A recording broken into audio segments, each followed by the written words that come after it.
It's recorded now. I just needed to press something. It's on record now. Yeah. So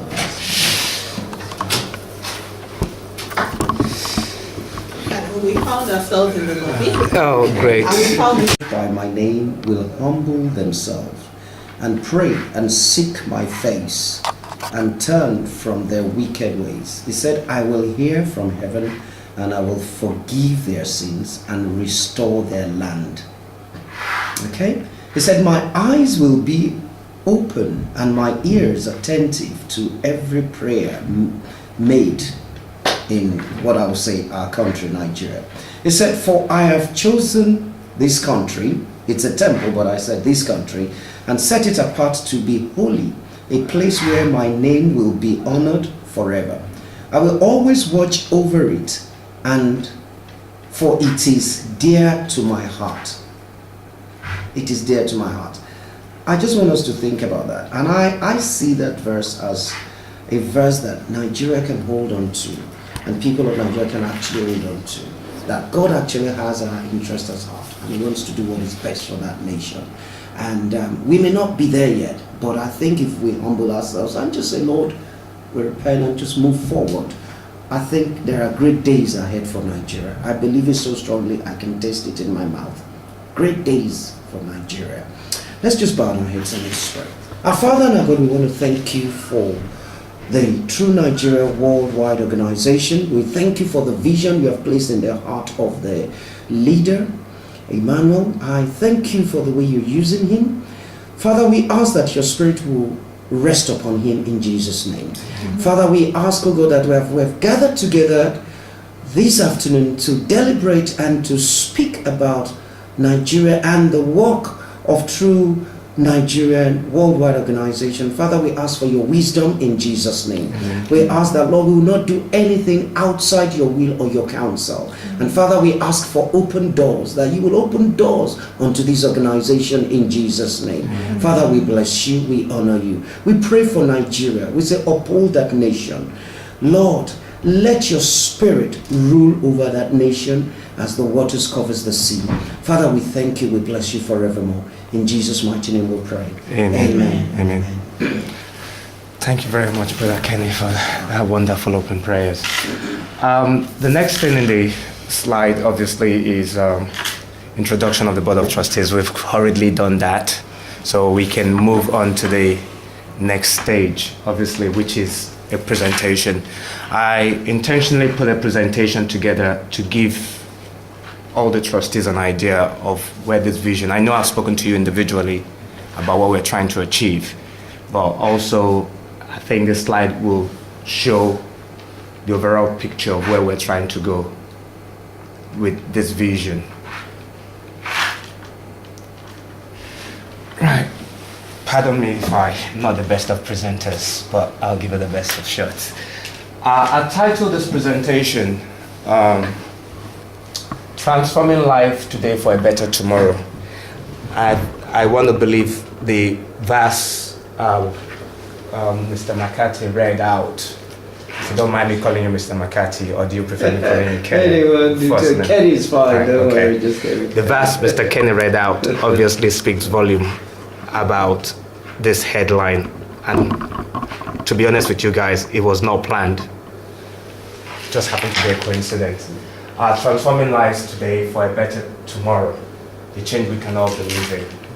And that verse he read obviously gives us hope as to what God has in stock for Nigeria. The presentation would have contents, and it's going to cover the following areas. I'm going to give a background as to how I arrived at this vision, and after the background I will talk about migrations of Nigerians, because we are all Nigerians in diaspora, and a lot is happening from what we all have gathered from our personal experiences, which I strongly believe we can bring to bear to the cause we're trying to achieve. And I would also talk about the root problems. Everyone has their own understanding of what they think the problem of Nigeria is. But I'm not going to focus, I'll try not to focus on the periphery problems. I want to go to the root causes, because when you can solve the problems at the root, then all the branch problems obviously will take care of itself. what these problems have caused us, the effect of our problems, and the bad effects is given back to issues, and that's the way I see it. And the issues obviously is what has created this dream for the future, and that's, issues brings about opportunities. That's why I think if the issues were not there, we would not be talking about true Nigerian. So it's giving us an opportunity to look to a better future. I'll have a discussion around that. Then I'll talk about what True Nigerian Worldwide Organization is about. And I'll talk about the NOTAP, which is an acronym for Nigerian Oriented Transformation Agenda Action Plan. And I'll also talk about the next steps once we're out of here, and I'll conclude the presentation altogether. Background. Obviously, coincidentally, this year is the centenary celebration of Nigerian amalgamation from our colonial masters. To be honest with you guys, this presentation slide has been prepared from about 2 or 3 years ago, and I didn't think I would be presenting it on the centenary celebration of Nigeria. We know how Nigeria became a nation. The amalgamation in 1914 by the colonial masters brought us together. There's still a lot of debate going on whether it was the right kind of marriage. For whatever it is, I think it's destiny. And when destiny happens, then it can only be an ordained from God. That's right. So that's my own personal belief. So I don't think it's a wrong move. What I see as a wrong move is how we've treated the marriage. And there's nothing wrong with people getting married. It's how you handle the marriage that happens to be a problem. So the colonial people came, they handed to us in 1960, or just before that we fought for our own independence. So in 1960 we had what we call the First Republic, which was led by our good heroes from past, Dr. Nnamdi Azikiwe. And a lot of things were said about the First Republic. It wasn't a perfect republic. And what we had then was, we had the first military coup that got rid of the likes of Tafawa Balewa and co. And there's still a lot of injustice from there, because as far as I'm concerned personally, lessons have not been learned from the First Republic. And from those failures to learn those lessons, we went into a civil war. And I hold this period very dear to my heart. I wasn't party to the Civil War because I was too young, but I've read a lot about what happened through the Civil War. And I still think it's another lesson we still fail to learn, because those lessons still haven't been corrected. And that's why Nigeria is still faced with this enormous problem. Personally, I would like to see a Nigeria that would go back to these lessons, especially the Civil War, what caused it, and how we can avoid a repeat of that kind of situation ever happening again. God forbid, what's happening today in Nigeria can lead to a civil war. We've seen what the Boko Harams are trying to do. And if God is not in that country, I don't know who else is. Because some countries don't even hold firm for so long. But we're still holding together, and that's why I strongly believe that God has something in stock for Nigerians. So the Civil War came, and after the Civil War, we had a series of military regimes before the coming of the Second Republic, which brought about Shehu Shagari. And the Second Republic obviously had its own issues. And the biggest of them was, that was the first time Nigeria started feeling the wrath of corruption. And that was the excuse the military guys gave to come back again after the Second Republic. So the Second Republic gave birth to the Fourth Republic. You probably all know what happened to the Third Republic. I personally think there was a Third Republic. Some people might not share that view with me. The Third Republic was the MKO Abiola situation. And as far as I'm concerned, it was a proper republic because it was democratically elected. He was. But his mandate was denied. Again, there are still lessons from there. Just like there were lessons in the Second Republic, there were lessons in the Third Republic. We've just failed as a nation to take on all this lesson head on. Find a solution to it and let future generations learn from it. So that is the situation at hand. So we are now in the Fourth Republic, and we all know what the Fourth Republic is like today. It's supposed to be a democracy, and we all can question the kind of democracy we have in Nigeria. On a personal note, I don't think we started practicing democracy yet. Like Fela would say, we are practicing democracy. You know, it's people gathering together in a crazy way. That's just what it is, because the leadership we have now is not the kind of true leadership you would expect in a true democracy. And for me, I'm one of those from the school of thought. We don't necessarily have to replicate what the rest of the world do. I'm of the opinion that we should be able to fashion out our own kind of democracy, which would take into consideration our traditional cultural heritage. Because we have a rich one, and we haven't done that yet. So hopefully, some of the things I'm looking at True Nigerian doing is to start challenging people to start thinking in this direction. We don't have to practice the presidential system. We don't have to practice the parliamentary system.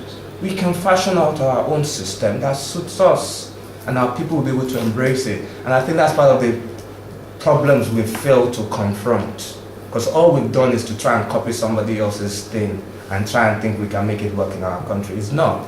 And that's why the first, the second Civil War, Third Republic, as you want to call it, the Fourth Republic is still a failure.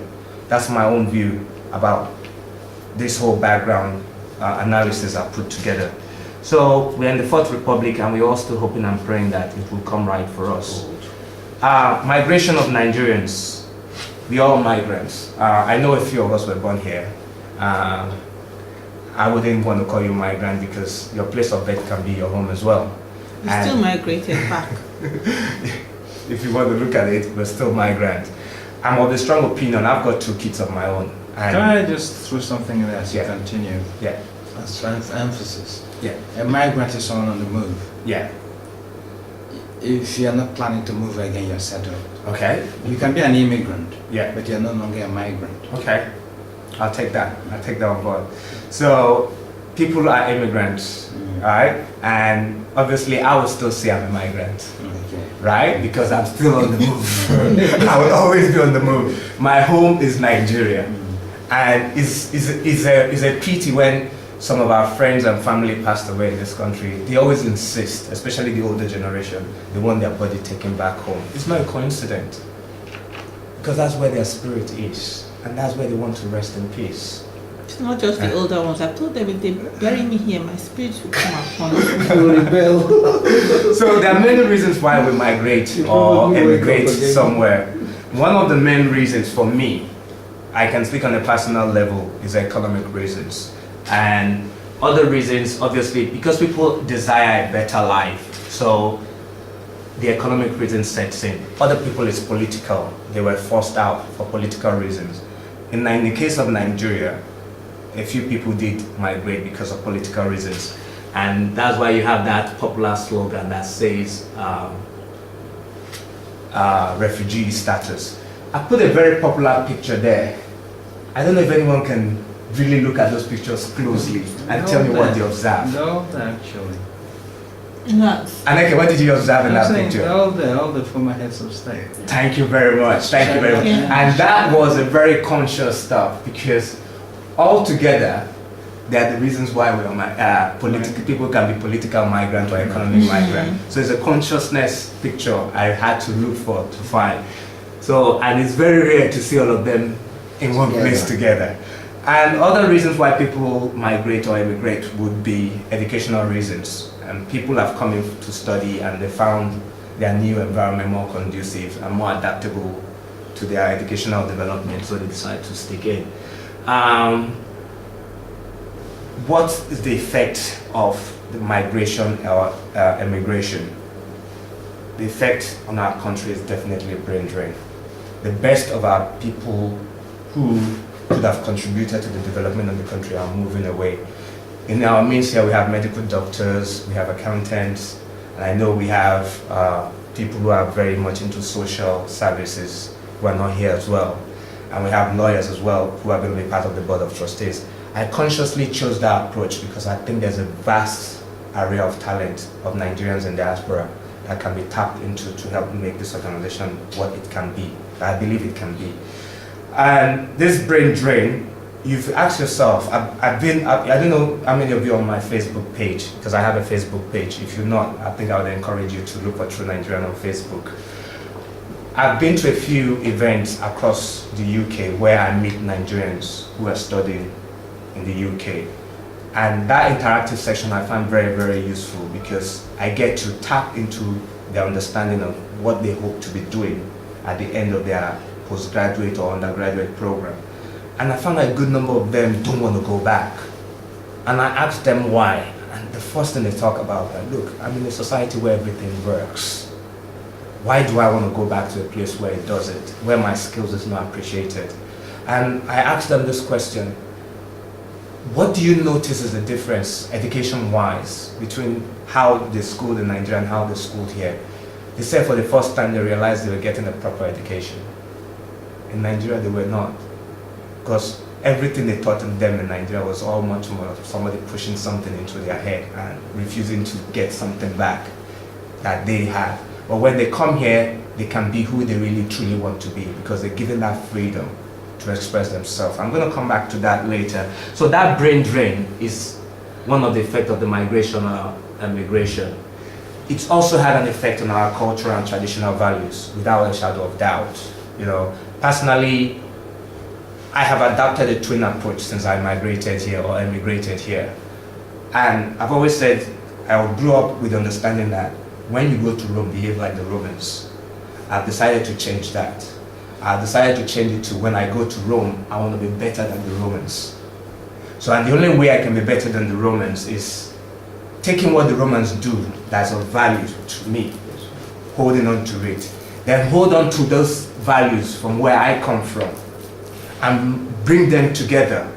So that way, I'll definitely be better than the Romans because I'm living the best of both worlds. And I tried to share some of this with some of the students I met as well. So obviously there's going to be a shift from some of the cultural traditional things I'm used to. But it's a shift in a positive direction and not a negative direction. And that's something I want people to consider. When it begins to have a negative impact, that's when we need to start looking at it as a people collectively. Some of the other effects of migration. Oh, yeah, I want to talk about that picture. That picture that's just come up now. I'm sure a lot of people probably not know what it is. These are Nigerians overseas. That picture, and that's what they do now. And that's some of the effect Nigeria has caused us. The effect of migration, obviously, if there's a brain drain, it's going to affect our economy.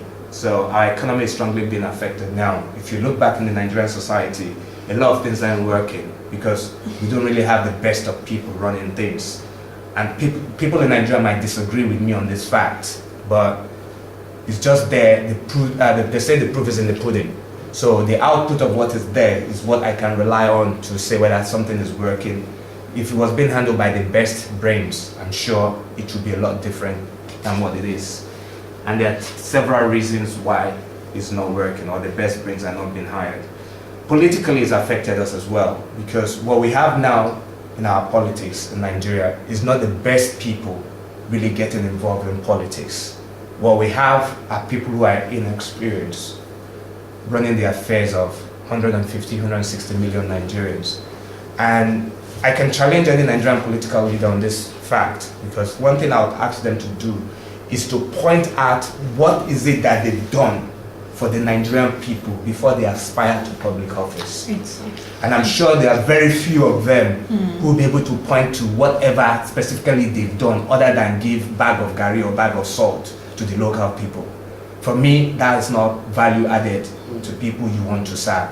So we've heard all sorts of stories coming out from the Nigerian political environment where people have forged certificates and people have forged degree qualification, all sorts of things. In the real world where the brain drain is not there, this cannot happen because the best of the best will be involved in politics. So these are some of the effects migration and immigration has caused Nigeria. The other area I promised to look at is the root causes of our problems. And there are so many. I put a picture there with the fabulous roots. See, when the root is nice, it flourishes outside, and that's what people see. So naturally, people don't see the root of a tree because it's down there, and that's where our problems are. We are not looking at the root causes. We are always focusing on what we can see on the surface as a problem.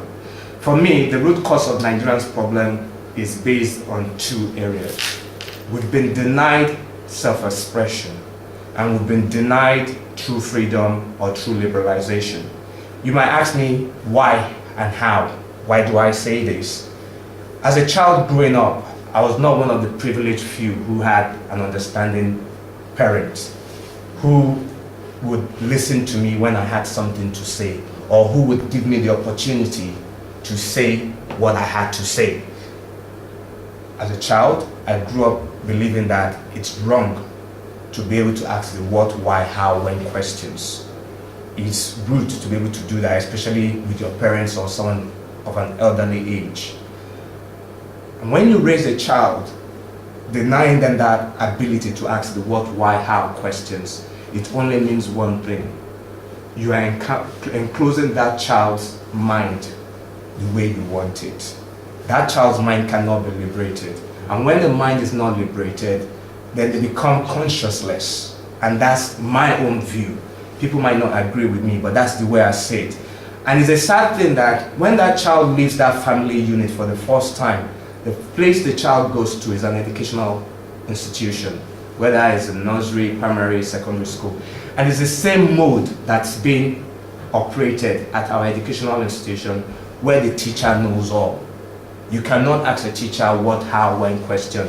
I'm not saying this applies to everyone, but statistically, a majority of my generation and the generation before me grew up or were being raised in this kind of manner. So what do you have? You have a country with people who are conscienceless. Everything they are conscious of is what somebody else has imposed in them. Earlier on, I was talking about the educational system. So the educational system we have is not where you are taught to think. Where you are taught to accept what you're being taught. You can't question it. For me, that is very much indoctrination. And that's why some of our students, when they come out of Nigeria and they come into an environment where they're allowed to explode, they do exceptionally very well. Because for the first time, everything that's in there is now being allowed to be released outward. So that's why we have the best brains when they come here. And that's why I can understand why most of them refuse to go back, because they think their talents will be better nurtured in an environment where everything works. So I haven't talked about denial of expression and liberalization. This obviously creates a problem with lack of originality. And you can see the lack of originality in the way we do our political things. We cannot originate our own political approach. We are copying the presidential system without having to look at what we have to determine where we want to go. And it's the same thing with a lot of young people. They all want to copy the Western world, they want to do things. We lack originality, and the originality is because we lack, self-expression. Because if you don't have expression, you can't have originality. I think both of them go together. And this also affects our creativity as well. So if you look at it, this is the reason why we are not moving forward as a nation. So we lack innovation as well, because we are not allowed to express ourselves. We lack ideas, and these are some of the things you look at. And when you lack ideas, then you can't run a country with ideology.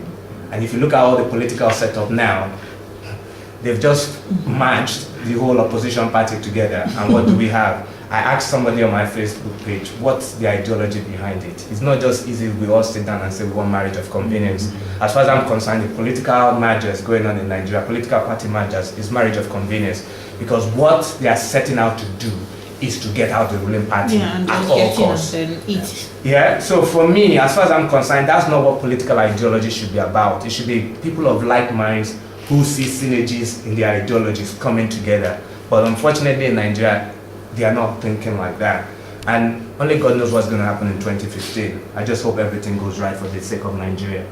So the lack of ideology obviously affects our lack of values and our lack of principles. And a lot of young people growing up today, there's no value system in Nigeria. And when there's no value system, there's no principle. The society is as good as defeated. And these are some of the things we want our true Nigerian organization to create about and create this awareness. So there are no self-belief as well.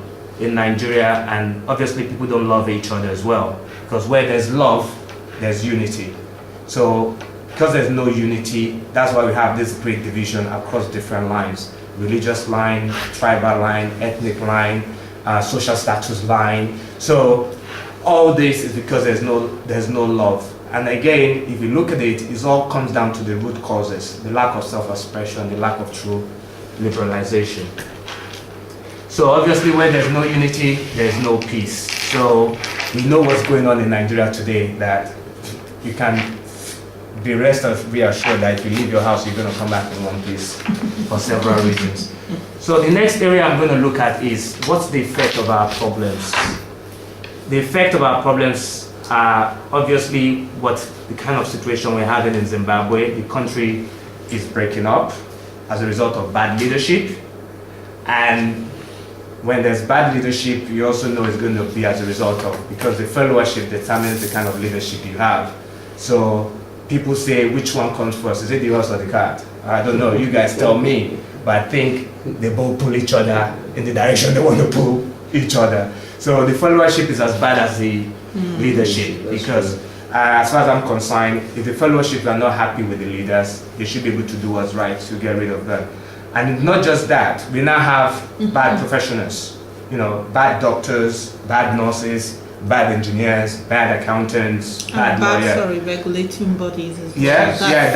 That's what it is. And everything comes down from the root causes. Because if you look at the root causes outlined, if you had all these things in place, all this bad stuff is not going to be there. Again, you have bad traditional rulers, obviously, who put themselves before the people they're supposed to be governing according to their ethical values. And again, somebody might disagree with me on this one. You have false religious leaders, be it Christian, be it Muslim. Coincidentally, before you guys walked in, myself and Mr. Kenny were talking about something unique. So it's something I'm going to take you on later on, about how do we tackle this problem of bad religious leaders. Nigeria has become a country of religious people, rather than a country. Religious. If we were rightly religious, then we will not have all this problem. Sorry, somebody said the proportion of which the churches are growing is the proportion with which the problems are getting impunity and badness, decadence, and everything is growing. And I don't know, I won't talk about the Muslims because I don't know that there's that much of a proliferation. I know there's the extreme group, but I don't think they've proliferated, as much as we Christians, and yet, Exactly. Over the years, when you hear that a revival is happening in a place, it should affect the fabrics of that society. But if we are not seeing it, I just hold my head and say, what on earth are we doing? Don't let's go into that. So obviously we have lack of ideas, like which I already mentioned before. And obviously when there's no ideas, you lack vision. And when there is no vision, you lack principles, and you lack loyalties, you lack respect, and that's it. So the bad effect now, like I said, is giving back to issues. And our issues are collapsed infrastructures due to non-maintenance culture. In the early part of the military rule, when Nigeria first discovered oil wealth, they put in some decent infrastructure according to what they felt was needed. And I am still very much a very strong critic of Gowon because he was too young, and by virtue of that fact, he was naive. But his naivety was not his fault. It was the fault of the environment that created him, that placed him in that position at that very early age without equipping him with everything he needs to know at that early age. It saddens me that someone said to me, Nigerians can't still read and write at an adult age. They can't even put a string. There are a lot of grown-up Nigerians who don't even speak English at all, despite the fact that English is our official language. But yeah, these people have gone through secondary school. Most of them have gone through secondary school. I would have thought, ideally, after primary school, you should be able to read and write. And even if you're not speaking good English, at least from speaking and writing, your English would naturally improve over time. But it's not the case. So it makes you wonder, where is our educational structure really going? And it goes back to what I said before. You're not taught to think, you're just taught to obey. So our collapsed infrastructure obviously means now those infrastructures that were put by the military era is all done. We now lack them because the ones they put there are now outdated. They are not fit for purpose in this modern time. And there's no money to fix them. The Fourth Republic is trying to do a lot. Nigeria still lacks electricity after 52 years, going 53 years of independence. Our postal system, transport system, communication infrastructure, everything is a total breakdown. So you just wonder, where is it that we're going as a nation? There's high level of unemployment, and there's lack of people's welfare in public health services, in educational structures, in food provision, in housing. You just name all the basic things human beings need to survive. And one part that I hold very dear to my heart is the treatment of the sick, the elderly, the old, the poor, the unemployed, the disabled people in our society. And these are some of the areas we as an organization will be looking to start giving people hope. Having looked at the bad effect, I think the reality checks are seen in these pictures where you have darkness in Nigeria, where people are still selling street trading with candles and lanterns. That is an educational institution in Nigeria. This is where we send our kids to, our children to go to school. If this was to happen in the Western world, God knows what would happen. Are we making progress? That's our housing situation. Some of the houses we have, and that's our transport system. In fact, that picture of our transport system is quite good, because I struggled to get, I had to commission some people to get me pictures, and they couldn't really get the kind of pictures I wanted. That picture is quite good, because I know some of the pictures we get are overloaded buses. Have you seen the new train system in Nigeria that was commissioned? The new or the new one? revamped? Thank you very much, Christine. The revamped train system. A BBC journalist did a write-up on it, going on the train from Lagos to Kano, and it was a very, very interesting write-up. I would encourage you guys to read it. How fully packed the place was, and people sitting on top of the roof of the train, and the train running across people on the track. It's amazing. The train ran across. Yeah, it's running across. People are Okay, people are running across it. okay. However you want to put it. That is the environment our people are living in. You know, city dump is what I call it, not refuse dump. So the issues has created our dream for the future, for a better tomorrow today, which is the headline. For me, that's what True Nigerian is looking to attack. And I think there's opportunities for everyone to get involved. The vision of True Nigerian Worldwide as an organization is a social, economic, political, humanitarian organization with a vision to achieve a true, real democratic reform in Nigeria and transform Nigeria into a modern state through the implementation of NOTA. The political thing there is something very questionable, and people probably might wonder why political. It's much more of political awareness than getting involved in participating in politics. So, I've made some changes on the slide you had. So in that case, sorry, can I? Yeah. Instead of political, maybe in bracket you should put some sort of educational so that people know. No. Okay. Yeah. Which Okay. All right. I will correct that. I'd like to make a comment there too. Yeah. Going back just slightly to what we said about what the church is doing or not doing. People have argued whether the church is becoming political, and I think, as human beings, and we say we are all for democratization, then it means that every aspect, every strata of life should be political. I teach young people, especially young Nigerians born here, and their parents to aspire to politics, so they become policy makers. Because you can't have policy without politics. That's right. So if you're shying away from politics, then your inferiors will be making the decisions for you. Because Obama famously said that he looked at his two young daughters and said, what future do I want for them? Yeah. Yes. And when he laid out the future, he looked and he says, the only person to provide that future for them will be me. And that's why he went into politics. So if we shy from that, then we're not going anywhere. So I think it should stay. And it should be a mainstay of whatever TNWO. So it should not just be the awareness side no, of no, educational side of it. No. Because the thing is, I say to young people, even if you have an English accent, you were born here, etc. If you go into politics in this country, and you go high up, like Chukwuemeka is now, top of Labour getting his big thing. If he goes, say for example, Ed Miliband becomes Prime Minister, and he says, I want this to happen in Nigeria, it would happen. Yes. Because they're bigger. Yes. And that's the bigger picture we should be looking at. I share the same value with you. Growing up in Nigeria, my family talked about politics, but nobody got involved. So politics was a dirty game.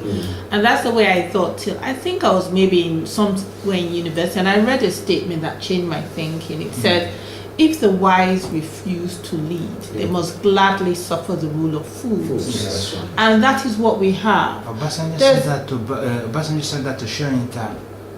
Sharon Khan was accusing him in a private conversation. My former teacher, Sharon Khan took him and they went to see Obasanjo when he was head of state.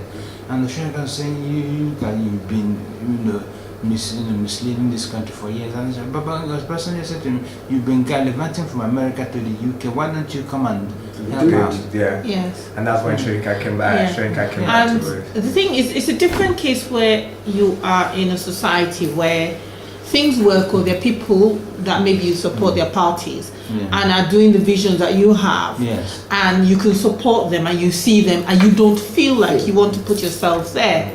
But that changed me. Not that one aspires to political office, but we must get involved. There's so many ways we can be members of the party, we can be in the leaders of the professional bodies, we can be voices to make sure that the people who have the extra oomph to go ahead, they are not the Agberos, sorry. Not Agberos even do it. It's not even Agberos, sorry. They are not just the people going in there just to eat money. We want people with vision. And if we all sit down, Nigerians are very good armchair critics, including myself. We all sit down and criticize. And some of us have good ideas, but if we don't put them at the places where they can make a difference, then they will stay stagnant. Can I say something? It seems that the heart in this room is gelling, and that's what I mean. I'm so happy about that. In fact, the last mission I went in Nigeria, I had to stand in front of pastors and missionaries and say to them, you are debarring your people from going into political office. How are you going to change? And you keep contending that, you keep complaining, and you've got think tanks right in your organizations. Use them, pass them into the political stream, change the face of the politics of what Nigeria. You're teaching them, let them go. If they've learned it properly, they will stand as people that won't be moved. Okay, let me add here at this point. There's another slide that's going to come in later on, and I think the way you've captured it, is exactly how I want the political participation to be like. So it's about helping people aspire to that level. So it's going to come in later on. I have this other organization set up here called True Nigerian Worldwide CNC. CNC, just one minute. Yeah, can you bring it now? CNC stands for Community Interest Company, right? So this company is going to be the vehicle at Zapuya, a social enterprise arm of True Nigerian Worldwide Organization, charged with the delivering of the economic and commercial objectives within the NOTAP document, and is a vehicle for establishing economic relationship with Nigeria and the rest of the corporate world. And this is a conscious approach because the vision I have is big. I don't know how I came about it, but I think history will judge me if we as a people, as a group, can achieve this vision together. It's only going to make Nigeria better and nothing else. I want to say in Nigeria where the economy works for the people, and I want to see True Nigerian Worldwide Organization be the brain behind it. So a social enterprise initiative is not something they are very much aware of in Nigeria yet. It's something here they've just started working on and is expanding on a day-to-day basis. When David Cameron talked about the big society, this is what he was referring to, where you can have your vision and it's for the good of the generality of the people. Come with it, we will support you. Yes, you'll make your money out of it as the visionary person. It can only be better for the rest of the people. So it's a give and take kind of symbiosis relationship, which is what I want True Nigerian to be. What is True Nigerian organization about? History. How did I come about this vision? This vision started 4 years ago. I asked God in prayers that He's given me a lot of wisdom and knowledge and talent. I said, God, tell me exactly what I can do with all this. I don't want to use it for myself and my own selfish self. I want to use it to uplift my people. My people, I mean Nigerians. And nothing came true. I just said this prayer all the time. Until 4 years ago, I went to Berlin on holiday with my son. And most of the time when we go on summer holidays, it's always educational purpose. That's what comes first. So we choose a location where there's something that the kids can learn from. And whilst we're in Berlin, reading the history about the Berliners, the Western and the Eastern Germany, and the Berlin Wall in particular, something struck me. Like, people in the old Eastern Germany had a wall that was a barrier to them attaining all the fundamental things of life: good life, right to life, right to coexist, and the rest of them. And this wall was the barrier, and a lot of them lost their life trying to cross this wall. And I asked myself, what is the barrier in Nigeria that is stopping us from living a better life? And that's where the answer to my prayers came. We don't have any barriers because what we have is an invincible chain which we don't see that is stopping us from doing this. And I'm hoping the True Nigerian organization will be the thing that will break these barriers out of our people. And as you can see with the East and the West Germany, they're living as one nation, and so far so good. Since they came together, there's been no problem. So that's the history about how True Nigerian came. And since then, what I've done is I have intentionally started trying to call people into this vision. And I started off from setting up a Facebook page to get people's ideas and thinking as to the direction I'm going. I've done a few trips. I've gone back to Germany since then. And for me, Germany will be the birthplace of True Nigerian.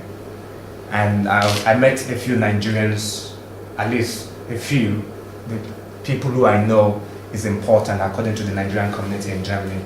They got together and I told them about this vision and they were quite happy to be part of it. So there's going to be a True Nigerian worldwide organization in Germany, definitely. So this is going to be in another few countries as well. So I've been to the US as well on what I call a roadshow, trying to share this vision with different groups of Nigeria. I'm hoping before the end of this year, I will do another trip to US and another one to Canada and one to Nigeria as part of the roadshow. I'm definitely looking at a roadshow in Nigeria before we launch the organization, and a lot of people are really looking forward to it because I have more Nigerians on my Facebook page than any other place in the world because they are really aspiring to see this thing happen as quickly as possible. The principles of True Nigerians is shared in a document. I'm not going to go into that. The mission statement is still work in progress, but in the last few weeks, something has struck me about what the mission statement should be, and it's something I want us as a group to look at. I know I have a current mission statement. It's not a final piece. What I have is a very long stuff. We'll look at it together as a group, and we'll probably decide on it when we have a full forum. But I think I've come up with a new ideas as well, which I would share with you as time goes on. So there's another document which highlights the aims and objective. I would have to open that up later on during the course of the meeting. I'll read that through. The principal activities of this organization will be humanitarian, social economic empowerment, and obviously it's going to have a bit of political stuff in there as well. I know British people are not very happy. A lot of people ask the question, how are we going to deliver some of the programs? The strategic business plan will give you an idea of how we're going to go about using our principal activities to achieve some of the goals and objectives we set ourselves. Right, NOTAP, Nigerian Oriented Transformation Agenda Action Plan. This is a big word, and I think Goodluck Jonathan probably took that transformation agenda from my Facebook page. I don't know why I have that feeling that he did, because until then no one ever heard about transformation agenda, or suddenly it just came from nowhere with it. He's transforming Nigeria in the best way he can. Transformation is not something that happens overnight, which Mr. Goodluck didn't realize. It takes a long time of planning, put heads together. This plan is going to cover every facet of the Nigerian life. You just name it. It's still work in progress. I'm going to produce the first draft, and the Worldwide Board of Trustees would approve it, and each individual national trustee would approve it before we start implementing it. How far have I gone? I haven't done much because it's a lot to write, but the ideas are there. It's just stages by stages. And what I would intend us to do as a group is for Nigerians to have a say in this document when it's published. And the way I would let them have a say will be very interesting. I'm not going to put everything out there at once, because I know there will be a lot of politicians who will look at it and say, I can use this as my manifesto. So one has to be very, very careful. And one of the things I'm trying to do with True Nigerian as well is we're going to potent a lot of the things we're doing, because I see what we're doing as a unique stuff. There's no development social enterprise. I've done my research. There's no development that is just geared towards a country, to develop, to transform a country. There's none yet. So this is going to be a new business model that I'm sure people in the city will be looking at. So if it works, we'll be making history and setting a blueprint to help develop other countries that are underdeveloped. So that document is going to cover a lot of things. I have a beautiful picture of Nigeria there. So all those issues we talked about is going to be covered in that document. So it's going to be in two phases. The first phase is going to be this social economic agenda. We've talked about I spoke about earlier what the root causes are. And for me, our parents or our elders have control because they have the economic power over us. So one way to be able to give young people that true liberalization, that true freedom, that self-expression, is to let them have access to economic power as quickly as possible, right? And in so doing, we need to start helping people to think differently, that it's not everyone who can go through the university, or you need to go through a university to be a successful person. So that is another area the social economic agenda is going to be a two-front approach within the social economic agenda, and we're going to develop various projects, various programs to achieve this social economic empowerment and this idea that you have to be in the university to succeed as an individual. So the other phase of it, and I think this is the bit that would interest you, is the political leadership agenda. And what this is going to be is exactly what you said earlier on, Aneke. We're going to be grooming people to be the leaders of tomorrow. And these people are going to be in three phases. We're going to run a leadership program. And the three phases are, we as trustees of the organization across the national level, we will start identifying people as we walk along delivering our projects who have that leadership charisma. And individually, as project leaders who are leading in various projects, because I would expect with your skills and talent, you would take a committee and say, you're going to lead on this project and make sure it's delivered to the best of how you want the trustees to deliver it. So whilst you're delivering that project, you'll be able to identify young Nigerians who you think have this leadership stuff, which we can pull into our leadership,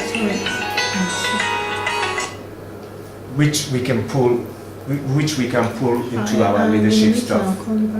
Yeah, and what we want to do is obviously to groom them and help them to start thinking about the right way to lead.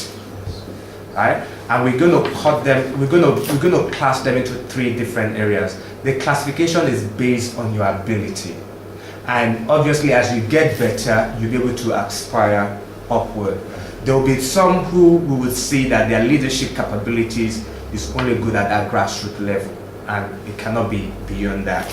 And there will be some whose leadership capability would be at the state level, and we would have those who would be at the national level.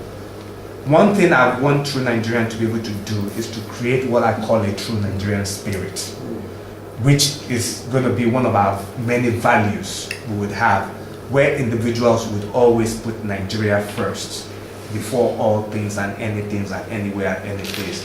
So these leaders will be allowed to incorporate these values of true Nigerian spirit in them, and they'll be able to go into their community and try and get as many people to embrace this value as well. So that's the political leadership, and I have written a document titled Our Strategies Towards Total True Liberalization by 2027. Sorry. That document is going to go public as to how we would liberate our people, because I think that's what we really need. Right now we are not truly liberated. We think we are, but we couldn't be truly liberated with the direction we're going. So something is wrong somewhere. So that's what the NOTAP plan is all about. The next step I see True Nigerian doing, which is something I've emphasized here, is we're going to try to recruit 1 million Nigerians worldwide within the next 24 months. I meant to say, sorry, not 24 years. 24 months of our first registration. Like you're aware in the document I've shared with you, we are going to start this organization as a company limited by guarantee. Different parts of the world, we have their own statutory requirement as to how you can register an organization like this. So that's the first objective. So everyone has a role to play. We're going to have True Nigerian Worldwide Organization in Nigeria and in some G8 countries of the world. I can give you specifically these countries. I've already mentioned Germany, Canada, USA, Australia.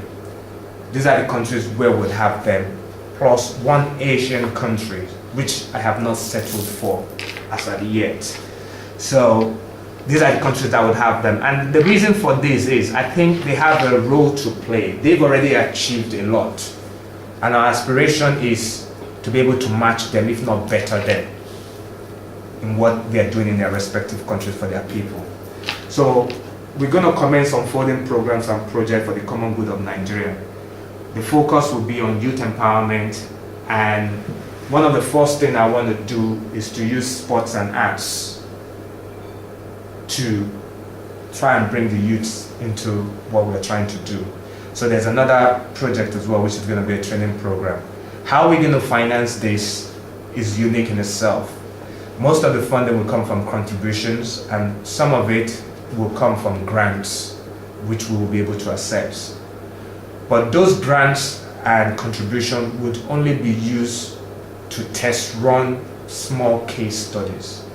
The big idea is to be able to commercialize some of those programs that are commerciable and try and get investors, which will be Nigerians like ourselves or external investors, to invest in some of these things that can be commercialized. That way we can spread them on a larger scale for the greater good of our people. So those are the ideas we have. All I would say in terms of conclusion is let's join hands together to work for a better tomorrow today. So if anyone has any questions, please be my guest. I think I've used the 1 hour time. I've used beyond the time limit, which was supposed to run for the stuff. Is there any question? I'm happy to take any question. Don't tell me the presentation did justice to every thought you may have. Emmanuel, I'd like you to just expand more on, because looking at it from the point of view that if you set up, this is a vision, it's a great vision. Every vision needs how it's going to run. Yeah. Okay. And most of the ways going to run, you were talking about finances. You spend very little time on that. Yeah. Could you expand more on the idea on how you're going to fund the vision, how the vision, we're going to fund it? Because to be honest with you, a lot of visions get stopped because of lack of resources. Lift up. In terms of finances, I think when we get into the business plan, when we're talking about the next 3-5 year business plan, which is going to be one of the topical stuff, I will take the finances on. I have a short-term, medium-term, and long-term financial objectives. So I'll take that on there. Is that okay? Maybe I spoke too soon. No, it was a valid question. It's a valid question to ask, actually. Let's go back to the agenda. Right. So I have taken longer than it was 35 minutes, but I think we spent about an hour. That was a good presentation. Thank you very much. So the next thing is on the agenda is to talk about the Worldwide Board of Trustees. For those who have not had the chance to look at the document properly, the way this organization is going to work is we're going to have 2 layers of trustees. The first one would be the Worldwide Board of Trustees. And the Worldwide Board of Trustees, I think I sent in that email as well a list of people we're targeting on the Worldwide Board of Trustees. I'm not bringing up the list now, but you can have a look at it at your private time. The Worldwide Board of Trustees would be people who have contributed a great deal to the human race, who I'm targeting. And their contribution obviously would be able to help to take this organization places. It's going to be made up of at least, I think if I'm correct, don't quote me on that, about 5 Nigerians, including myself, 6. And we would also have 6 other non-Nigerians at that level. And those countries I mentioned will have 1 representative each, where we're going to set them from on the Worldwide Board of Trustees. The second level, which we would see in the Article of Association and Memorandum, Constitution as well, will be the National Board of Trustees. The National Board of Trustees will be responsible for the organization in their own individual countries where they're set up, but will be taking direction from the Worldwide Board of Trustees level. This twin approach will give a lot of security to what we're trying to achieve, and it would always it will help us to expand our tentacles beyond where we can expand it to. That's how the Worldwide Board of Trustees and the National Board of Trustees would work. I think I'll speak a little bit in details in the governance and organization structure, which we'll come back into. The next document there is the Article of Association and Memorandum, which is also going to be the Constitution. I'm going to bring that up now. That's a beautiful page of Nigeria there in the scheme of things of the world, and that's a map of Nigeria with all the current states. I hope they don't change it, so I don't have to change that picture before we launch. Right, I put the permeable of this organization here. The organization derives its power from the global fundamental requirement to free the Nigerian people from being prisoners of their conscience. Remember at the beginning I talked about we being conscienceless of how we do things because of how we've been raised. So I recognize that most of us, knowingly or unknowingly, don't realize we're still imprisoned in our conscience because we haven't liberated ourselves as a result of the deprivation from self-expression embedded in some of our cultural and educational principles, which has in turn denied the Nigerian people true freedom and liberation as expressed in the Universal Declaration of Human Rights and adopted by the General Assembly of the United Nations on the 10th of December. For me, this is a fundamental thing I want this organization to achieve. And these rights are civil, political, social, natural, legal, claim, liberty, individual or group, which covers the following stuff: dignity, freedom, citizenship, justice, solidarity, commonwealth, and education. We believe that Nigeria as a whole has encountered great difficulty in meeting her statutory ethical and moral responsibility to our people. Some people might want to disagree with me, but I know the side most Nigerians will be on as far as these fundamental rights are concerned. From extensive finding carried out over a 10-year period, it can be concluded that the deep-rooted feelings are primarily due to some of our approaches in our cultural and educational system, which is what I've elaborated before. So the permeables obviously gives you an idea of where we want to make a difference. The organization was formed to address this feeling through innovative, scientific and creative practical approach with the full involvement, participation and ownership. I need to emphasize that. Ownership of the Nigerian people irrespective of social status, religious faith, ethnicity, tribe, disability or social orientation. Can I just say one thing? Yes. I don't think I noticed it here, but on the other one, and you may not think about it, but I was also going to talk about, you said sexual orientation, but I was actually going to talk about men and women. I can't remember the actual word I would use for it, has escaped me, because that is one of our fundamental problems we have in Nigeria as well. We all want equality and we want the government to treat us well, but right from our homes it starts with husbands are head of the houses, but as I always say, Obama is the president of the United States, but he has no more rights than the most premature disabled child, and he can't trample on them. Sometimes we know presidents do war and things, but in Nigeria, sorry to digress, but in Nigeria